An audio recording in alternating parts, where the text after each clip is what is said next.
ಬೇಲೂರು ಪಟ್ಟಣದ ಲಕ್ಷ್ಮೀಪುರ ಬೀದಿಯಲ್ಲಿರುವ ಶ್ರೀ ವೀರಾಂಜನೇಯ ಸ್ವಾಮಿ ದೇಗುಲದ 9ನೇ ವರ್ಷದ ವಾರ್ಷಿಕೋತ್ಸವ ಮತ್ತು ಹನುಮ ಜಯಂತಿ ಪ್ರಯುಕ್ತ ಬೃಹತ್ ಶೋಭಾಯಾತ್ರೆ ಅತ್ಯಂತ ಸಂಭ್ರಮ ಸಡಗರದಿಂದ ಶನಿವಾರ ನಡೆಯಿತು.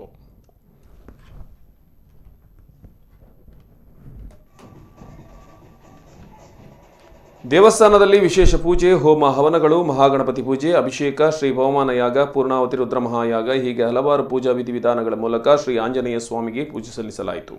ನಂತರ ಸುಮಾರು 20 ಸಂಘ ಸಂಸ್ಥೆಗಳಿಂದ ದೇವರ ಉತ್ಸವ ರಥಕ್ಕೆ ಬೃಹತ್ ಪುಷ್ಪಮಾಲೆಗಳನ್ನು ಅರ್ಪಿಸಿದರು. ನೆರೆದಿದ್ದ ಭಕ್ತರಿಗೆ ಅನ್ನದಾಸೋಹ ದಿನಪೂರ್ತಿ ನಡೆಯಿತು. ಮಧ್ಯಾಹ್ನ 2 ಗಂಟೆಯಿಂದ ಶ್ರೀರಾಮ ಹನುಮ ಭಕ್ತರು ಹಲವು ವಿಧದ ಮಂಗಳವಾದ್ಯದೊಂದಿಗೆ ದೇವಾಲಯದ ಮೂಲಸ್ಥಾನದಿಂದ ದೇವರ ಉತ್ಸವ ಮಾಡುವ ಮೂಲಕ ಭಕ್ತಿ ಸಮರ್ಪಿಸಿದರು.